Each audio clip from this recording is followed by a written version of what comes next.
Hello, book lovers. This is the Blue-Eyed Black Devil, and here I am to give the third of 3.5 installments of the book Marked for Life.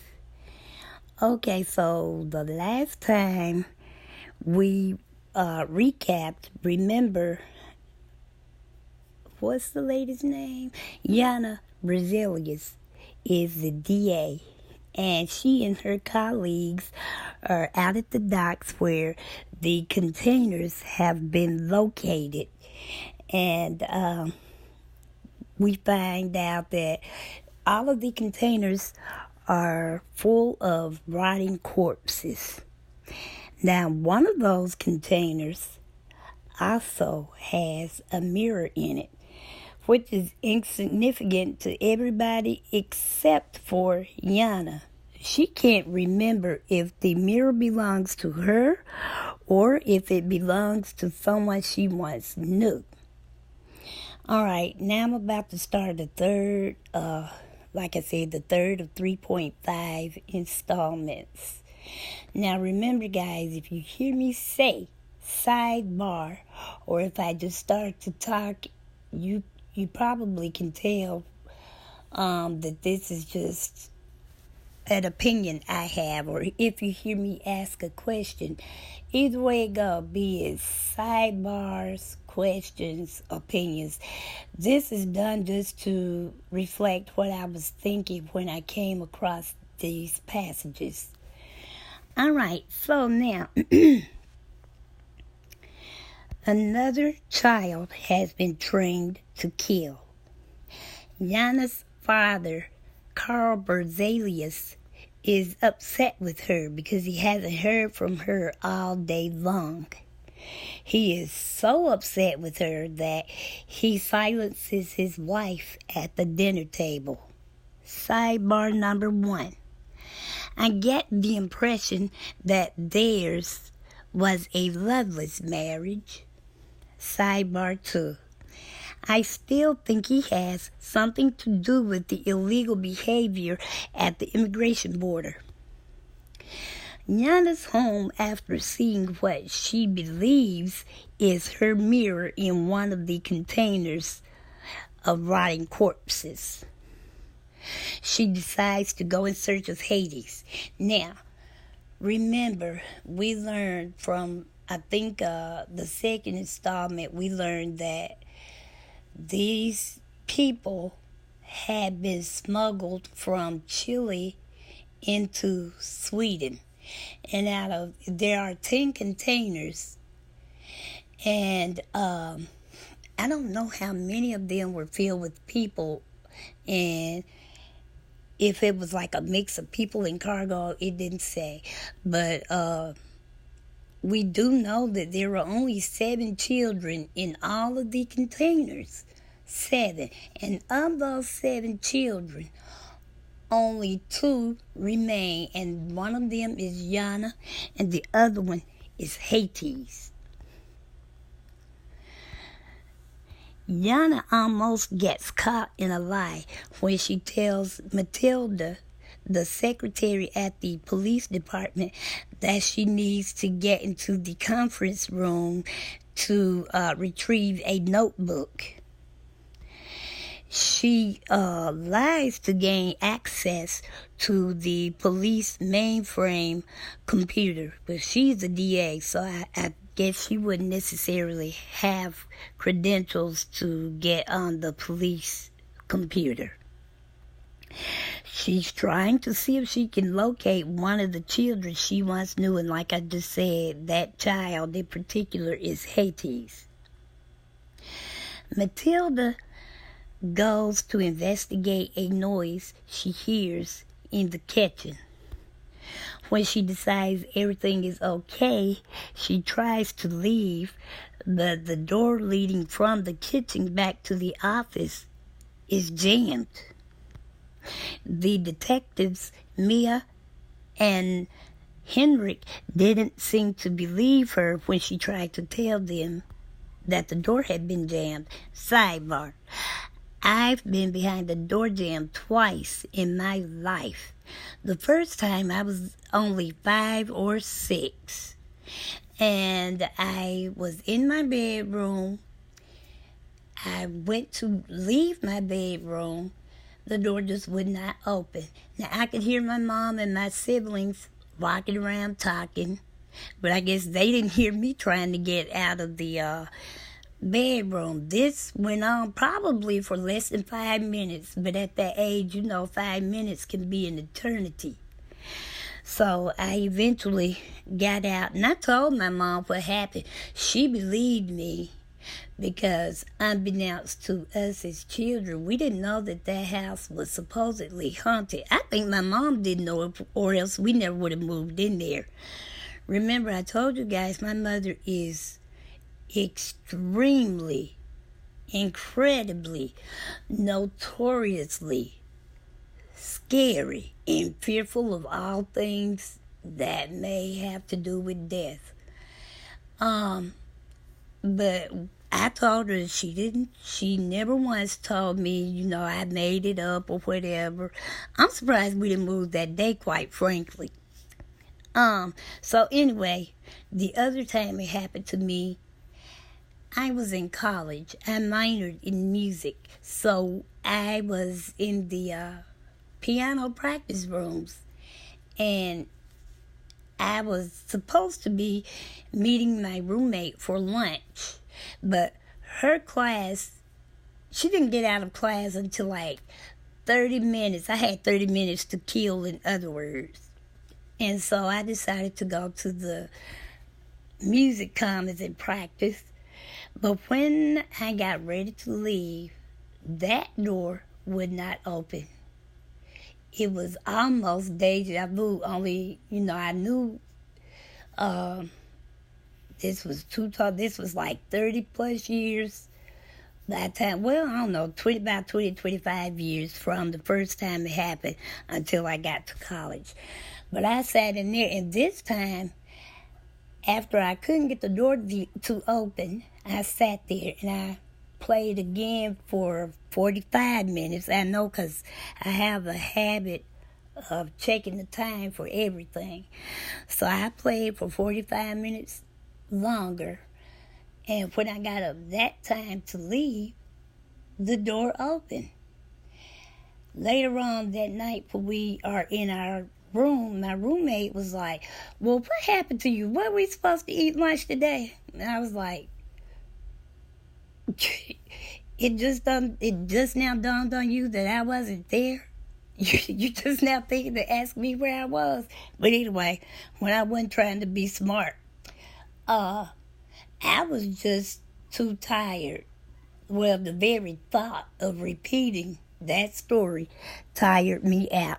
So I just told her that I decided to practice a little longer, and time got away from me. But yeah, that was kind of funny to me afterwards. I told her maybe like a month or so later. We just laughed and went on. But anyway, meanwhile, Yana is trying to search for Hades before she gets caught on the computer. She finally recognizes the name Danilo Pena, which is Hades' birth name. Now, we don't know that that Yana knew that was his birth name, but when she is searching for Hades, a lot kept coming up, but none of it was ringing bells for her. But when she saw, she kept thinking about the letter D, and she was thinking of names that began with the letter D. And then just out of nowhere, the name Danilo pops up, and when she types that in the search engine, it pulls up several Danilos, and finally, it took her seeing his last name. Please forgive the motorcycle people.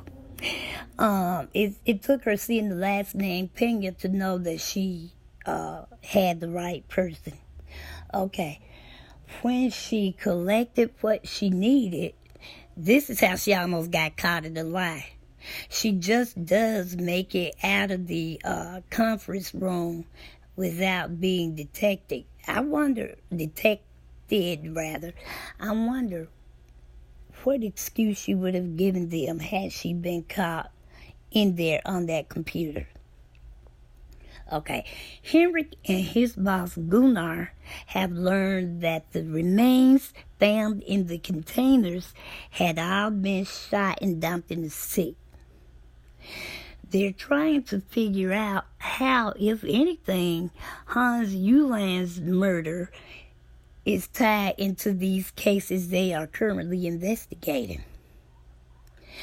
Jana's on her way to see Danilo, unbeknownst to him. When she gets there, though, he knocks her out. Question.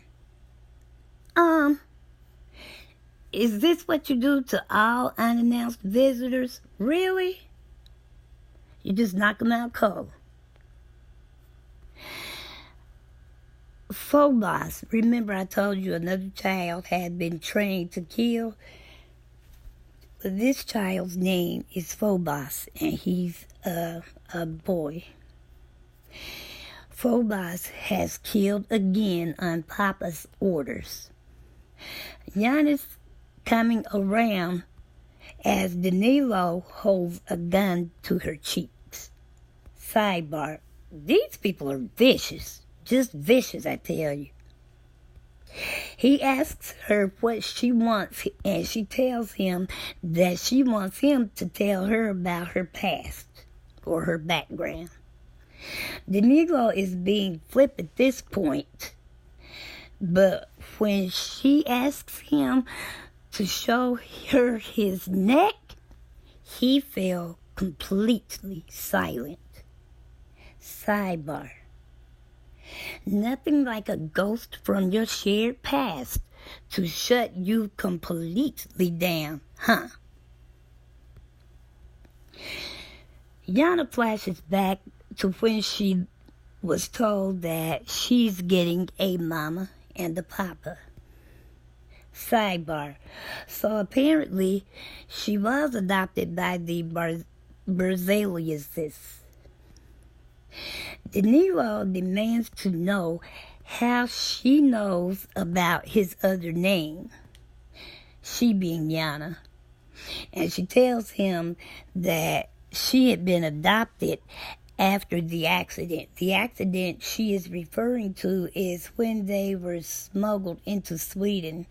When they arrived, I guess, at the immigration border, the handlers just dumped the containers out on the ground, but Jana was only, 7 when she came, when that happened to her, and she was dumped on her head. It smashed her. It caused some sort of massive concussion. I don't know if they gave her something to wipe her memory completely out, or if the massive concussion caused her memory loss. But either way it goes, when she comes around, she learns that she had been in an accident and that she had been adopted. The reason I think, when I say they, I mean the crooks, for lack of a better word right now. I mean people like who handled them. I think they may have done something to her because they didn't need her asking questions. They knew she remembered being smuggled, and she knew she was with her parents. And now her parents are gone, and they didn't need her asking questions. This is why I believe they might have had a hand in depleting her memory, but I could be wrong. It's just a guess. All right. Danilo tells Jana that he had escaped. Jana thought he died after Lena shot him all those years ago. Danilo initially refuses to help Jana connect the dots of her past, but he changes his mind. Question. I wonder why. Sidebar. I bet he has an ulterior motive. Sidebar 2. People who have been trained to fight or bred as prized fighters from early childhood on probably have some serious anger, trust, and abandonment issues. That's not even an educated guess, especially if it happened during the children's formative years. Okay, Yana and Danilo meet up in the park where he gives her orders to go in search of Amdish Poson, I believe is how his name is pronounced. Please forgive me if I'm mispronouncing it, because once again I'm not familiar with the language. She's supposed to ask him about the container transports. He sends her looking for Amdish because he knows Amdish will kill her. So bingo! I knew it. He did have an ulterior motive. That was to have her killed. Amdish hurries home, anticipating company, but Yana arrives before he does. Sidebar: how or why is it that you end up at this man's house? Not only did you, okay, it's one thing to get to someone's home before that person does, but most of the time you don't have access to their house from the outside. There was no reason for her to have a key to get in his house, but somehow she's in his house. She goes in there and she removes all of his knives. Sidebar: we know that we learned earlier somewhere, I don't know if it was the first or second installment, but we learned that knives are Yana's weapon of choice. Amdish hadn't been home long, though, when Yana approaches him from behind. Question: are all of the, for lack of a better phrase, or maybe this is correct, are all of the, like, MMA fighters, are they all stealthy? The reason I ask is because every one of them, that every time we hear something about if he or she is approaching a potential victim, it's always done from behind. She approached Amdish from behind. Danilo has approached her from behind. If I'm not mistaken, someone else approaches someone else from behind. And so that just seems to be one of the things that they all have in common. Also, what's up with the stealthiness of it all? They are all incredibly quiet. I probably could hear my ears listening for Sam quicker than I could hear someone like this approaching me, be it from behind, side, or in front of me. I don't know, but I feel like that being incredibly fast on your feet, approaching people from behind, and being notoriously quiet while attacking, all of those must be prerequisites to being molded into being some sort of a prized fighter. Okay. Yana gets him to confess to his role in the container transports. Sidebar: he says that he was the driver. That's what he says.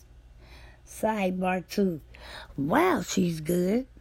Somehow she gets him to admit to killing Thanatos, though he says he had no choice. Thanatos was trying to escape from the boat. They, meaning Amdish and Yana, after they talked, and I guess after Yana got off, she felt she could glean from him, or he got tired of her asking questions. I don't know which was the case, but they ended up tussling, and he gets her gun away from her, but he didn't turn it on her. He instead puts the gun in his mouth and offs himself. Henrik tells Mia and Yana to call for backup. He has just found another body. Yana, Mia, and Henrik are they're going on a sea excursion of sorts. Henrik and Yana leave Mia behind with the captain because she is seasick. Yana and Henrik come across a house that feels oddly familiar to Yana. She also now remembers Nino's being in that house with her as well. Sidebar. Now, Nino's, remember, he was the child. I don't know how close they were in age. They could have been the same age, I don't remember. But I know that she had been ordered to kill him, and he was the one who begged her not to kill him. He says to her, please don't do it. I'm your friend, and she says to him, but I'm not yours. And then she kills him. So I'm wondering, though, if this took place in this house that they have come across, Yana and Henrik. Remember when I said that another child had been trained to kill? Well, this child is a boy. His name is Phobos. And he's barely 9 years old. He shoots himself up with some kind of drug. The next thing he remembers is Papa standing over him, slapping him on either cheek. Remember I told you Henrik goes or shouts for Mia and Yana to call for backup because he thought he had come across another body. Well, it wasn't another body. Instead, what he found was a mass watery grave. While everyone else is busy exploring the house, Yana is examining the walls until she finds carvings of a mama and a papa.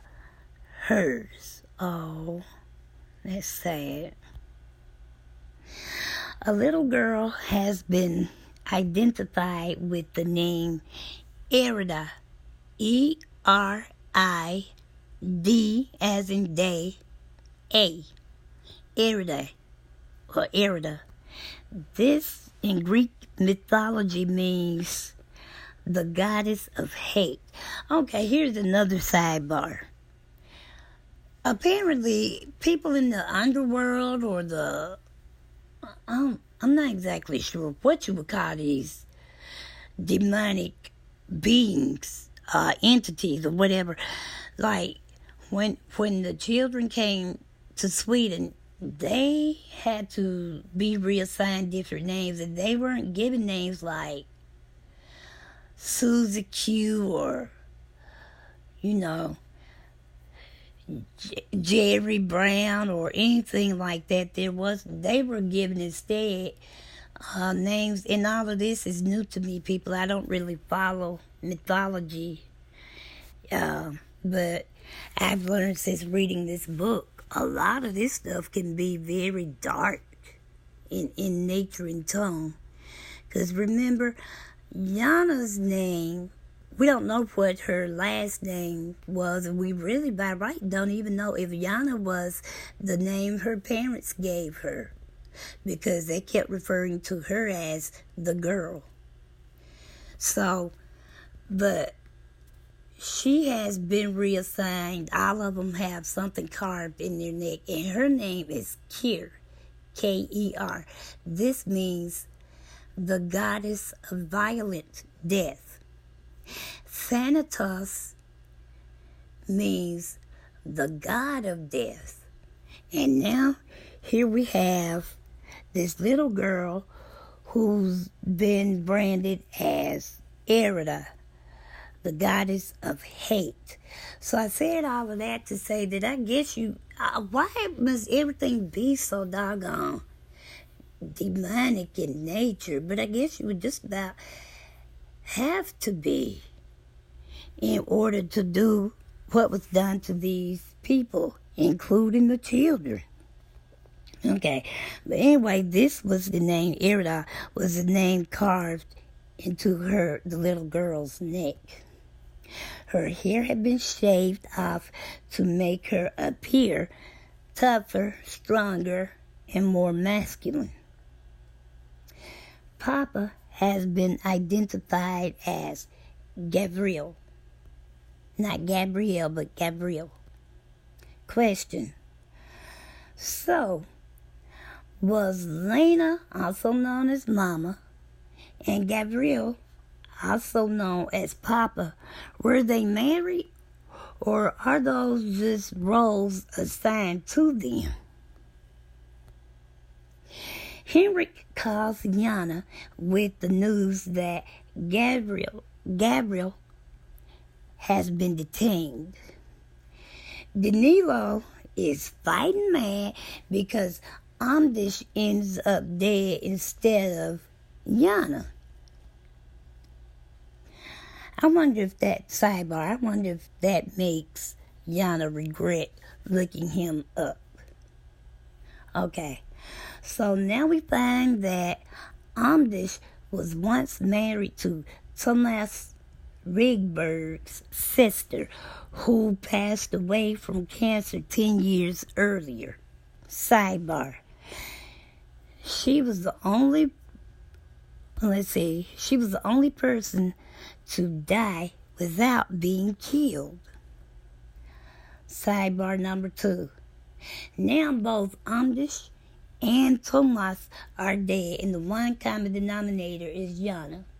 Now we know that Yana kills Thomas. I think she felt like he was trying to kill her. And so she kills him. Now, she did not kill Amdish like I said earlier, but she was there when he killed himself.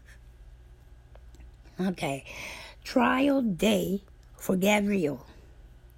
The only thing he kept saying is, I want a lawyer. So Yana calls Henrik aside and asks him to grant her 5 minutes along with Gabriel.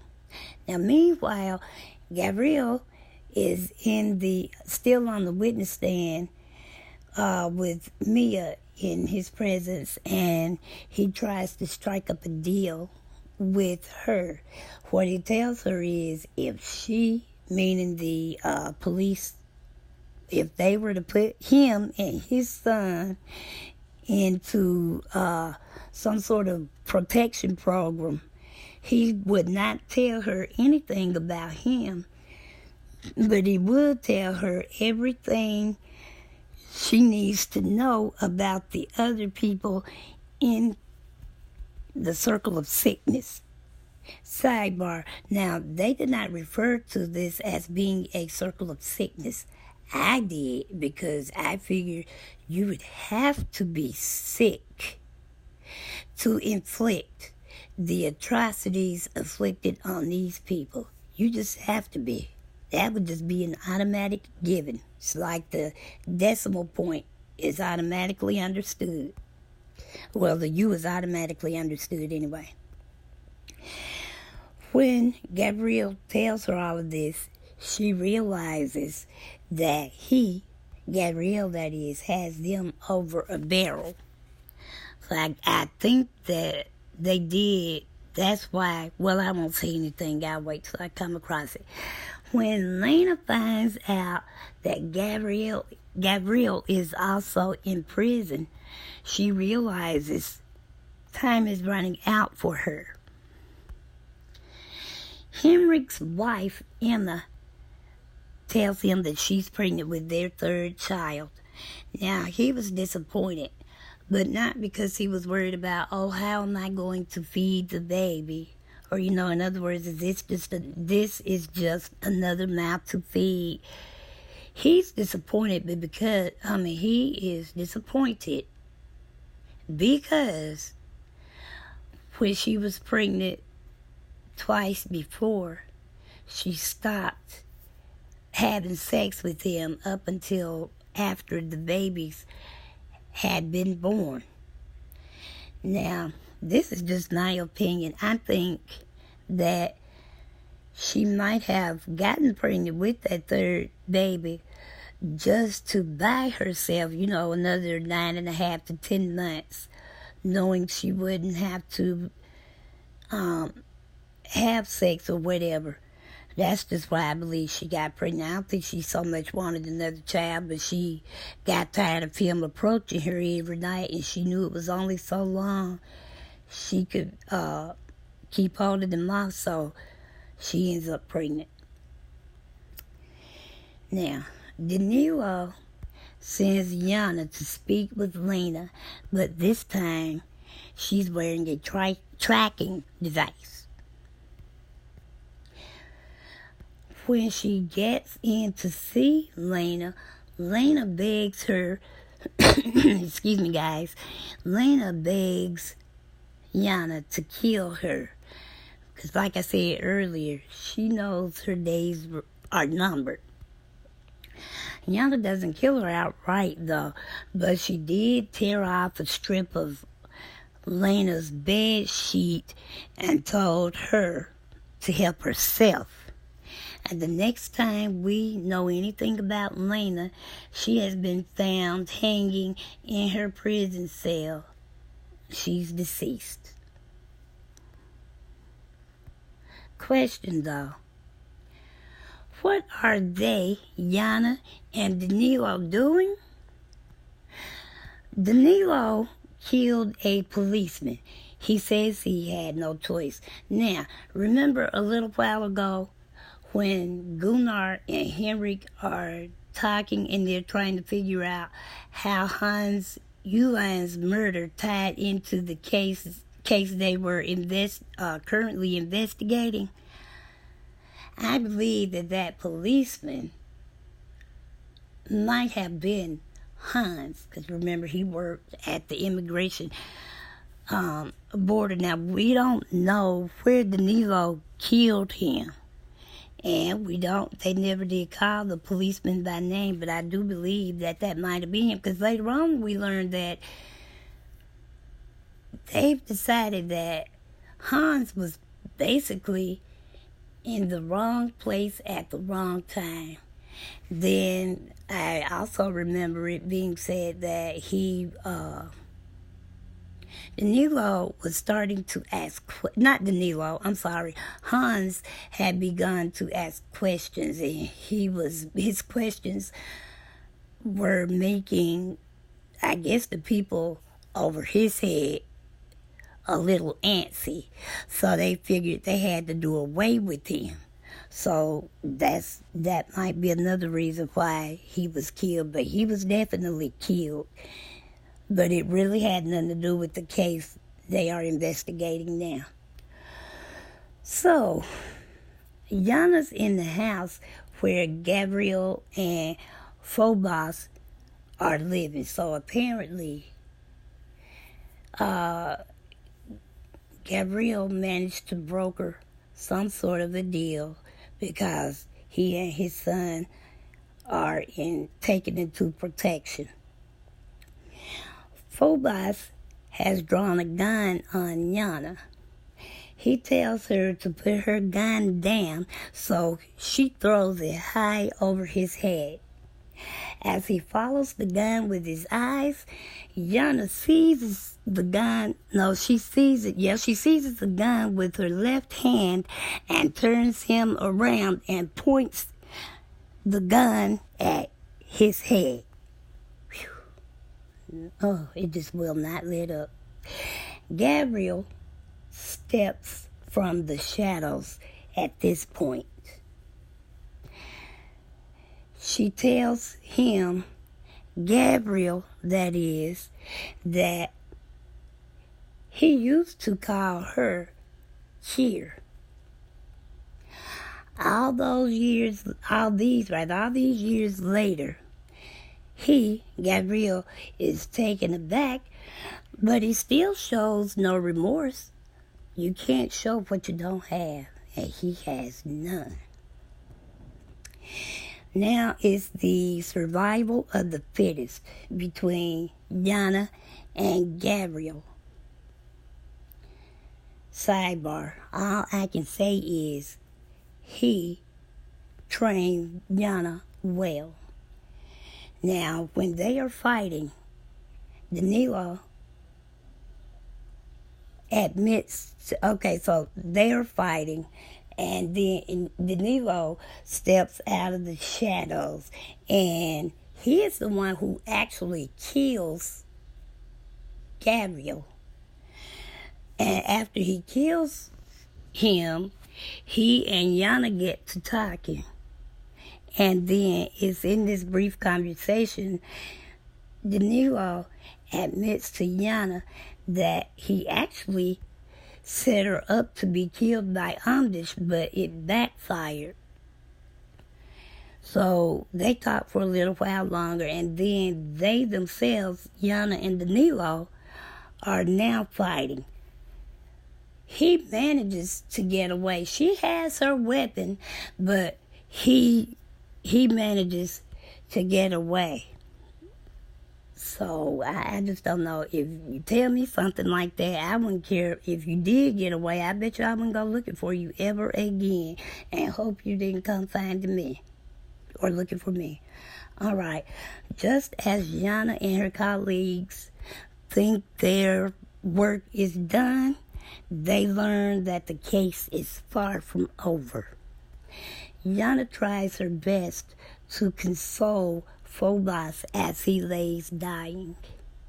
His last words were something to the effect that it's lighter. It's all so white. Now question, what do you think the color white represents? Is it a metaphor for heaven? Sidebar, I think it is. Henrik calls Yana to tell her that Gabriel is dead. It seems Gabriel and his son Phobos killed each other, he says. He also tells her that he's in the docks and he has located 10 families with children and they are all fine. With that being said, the case against Gabriel is finished. It's all wrapped up. The book ends with Yana going to her parents for dinner. Okay, guys, this completes the